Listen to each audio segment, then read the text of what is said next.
ഇന്നത്തെ നമ്മുടെ റെസിപ്പി നല്ല ടേസ്റ്റി ആയിട്ടുള്ള അതുപോലെ തന്നെ വളരെ എളുപ്പത്തിൽ തയ്യാറാക്കാൻ പറ്റുന്ന ഒരു ചിക്കൻ കറിയാണ്. അപ്പോൾ നമുക്ക് നോക്കാം.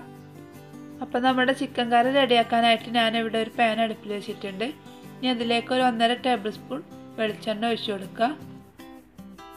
ഓയിലൊന്ന് ചൂടായിട്ട് വരുമ്പോൾ ഇതിലേക്ക് കുറച്ച് കറിവേപ്പില ചേർത്ത് കൊടുക്കാം. ഇനി ഇതിലേക്ക് ഒരു വലിയ സവാള അരിഞ്ഞത് ചേർത്ത് കൊടുക്കുക. ഇത് നമുക്ക് നന്നായിട്ടൊന്ന് വഴറ്റിയെടുക്കണം. ഇതിലേക്ക് കുറച്ച് ഉപ്പും കൂടെ ചേർത്ത് കൊടുത്ത് നന്നായിട്ട് തന്നെ വഴറ്റിയെടുക്കാം.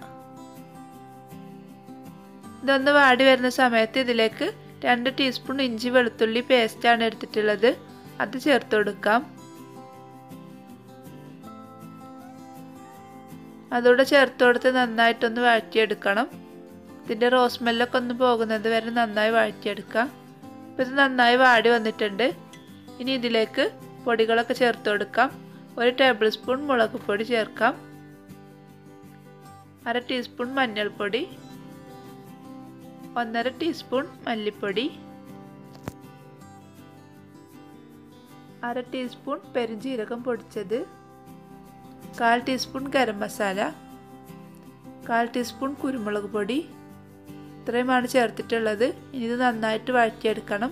ലോ ഫ്ലെയിമിലിട്ട് 1-2 മിനിറ്റ് നന്നായിട്ട് വഴറ്റിയെടുക്കുക. ഇതിൻ്റെ റോസ് സ്മെല്ലൊക്കെ ഒന്ന് പോകുന്നത് വരെ വഴറ്റിയെടുക്കണം. ഇനി ഇതിലേക്ക് ഒരു ചെറിയ തക്കാളി അരിഞ്ഞതും 2 പച്ചമുളകും അരിഞ്ഞതും ചേർത്ത് കൊടുക്കുക. ഇത് നന്നായിട്ട് വഴറ്റിയെടുക്കുക. ഇപ്പോൾ തക്കാളിയൊക്കെ ഒന്ന് കുക്കായിട്ടുണ്ട്. ഇനി ഇതിലേക്ക് കഴുകി വൃത്തിയാക്കി വെച്ചിട്ടുള്ള ചിക്കനാണ് എടുത്തിട്ടുള്ളത്. അത് ചേർത്ത് കൊടുക്കുക. ചിക്കൻ ചേർത്തതിന് ശേഷം നന്നായിട്ടൊന്ന് മിക്സാക്കി എടുക്കണം. ഇതിലേക്ക് ആവശ്യത്തിനുള്ള ഉപ്പും കൂടെ ചേർത്ത് കൊടുക്കുക. ഉപ്പ് ചേർത്തതിന് ശേഷം ഒന്നുകൂടെ ഒന്ന് മിക്സാക്കി എടുക്കുക. ഇനി ഇത് നമുക്ക് അടച്ചു വെച്ച് വേവിച്ചെടുക്കാം. ഇപ്പം ഞാനിതിലേക്ക് വെള്ളം ചേർത്തിട്ടില്ല.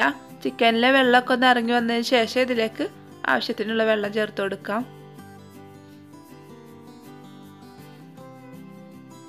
ഇപ്പം ചിക്കനിലുള്ള വെള്ളമൊക്കെ നന്നായിട്ട് ഇറങ്ങി വന്നിട്ടുണ്ട്. നമുക്കൊന്ന് മിക്സാക്കി എടുക്കാം.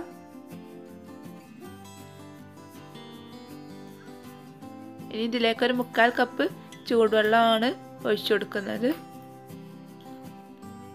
വെള്ളം ഒഴിച്ചതിന് ശേഷം ഒന്നുകൂടെ ഒന്ന് മിക്സാക്കി എടുക്കാം. ഇനി ഇത് നമുക്ക് അടച്ചു വെച്ച് വേവിച്ചെടുക്കാം. ഇപ്പോൾ ചിക്കനൊക്കെ നന്നായിട്ട് വെന്ത് വന്നിട്ടുണ്ട്. ഗ്രേവിയൊക്കെ തിക്കായിട്ട് വന്നിട്ടുണ്ട്. ഇനി ഇതിലേക്ക് കുറച്ച് കറിവേപ്പില ഇട്ട് കൊടുക്കുക. 1 ടീസ്പൂൺ വെളിച്ചെണ്ണ കൂടെ ഇതിന് മുകളിലായിട്ടൊന്ന് ഒഴിച്ചു കൊടുക്കുന്നുണ്ട്. ഇനി ഇതിലേക്ക് 1-2 ടീസ്പൂൺ മല്ലിയില അരിഞ്ഞതുകൂടെ ചേർത്ത് കൊടുക്കുക. ഇപ്പോൾ നമ്മുടെ കറി റെഡി ആയിട്ടുണ്ട്. ഇനി നമുക്ക് തീ ഓഫ് ചെയ്യാം. അപ്പോൾ നമ്മുടെ ടേസ്റ്റി ആയിട്ടുള്ള അതുപോലെ ഈസി ആയിട്ടുള്ള ചിക്കൻ കറി റെഡി ആയിട്ടുണ്ട്. അപ്പോൾ എല്ലാവരും ട്രൈ ചെയ്ത് നോക്കണം. നിങ്ങൾക്ക് വീഡിയോ ഇഷ്ടമായിട്ടുണ്ടെങ്കിൽ ലൈക്ക് ചെയ്യണം, ഷെയർ ചെയ്യണം, ചാനൽ സബ്സ്ക്രൈബ് ചെയ്യണം. Thank you.